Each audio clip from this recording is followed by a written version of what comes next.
Nëse ti bën pasionin tënd dhe nuk gjeneron përfitime të mira financiare, do ngelesh pak i lodhur në aspektin e zhvillimit, por nëse ti kombinon artin e komunikimit me mbijetesën që t'jep gazetaria, është një aset i jashtëzakonshëm dhe mund të bësh njëri shumë i suksesshëm, është një benzinë dhe një shkrepse shumë e mirë. Mbijetesën e ke fjalën te sakrifica, ka marrë kaq shumë nga gazetaria sa e maj veten në shitësit pa modesti, në shitësit më të mirë që ke fituar nga gazetaria, patjetër, sepse të ndihmon shumë të aftësitë e shitjes.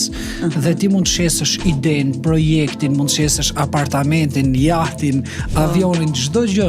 Kur ti ke aftësi komunikimit mira, mund të shesësh edhe idenë të stafi jot. Ke mënyrën e komunikimit se si ti atë vizionin ja bën të qartë dhe i vë të gjithë anëtarët e ekipit duke i shitur atë idenë. Dhe shitja nuk është vetëm e more 2 e shite 3. Është koncept, ide, vizion, ti bindësh njerëzit, mbledhësh fonde, kështu që gazetaria është një gjë jashtëzakonshme një aset i rëndësishëm.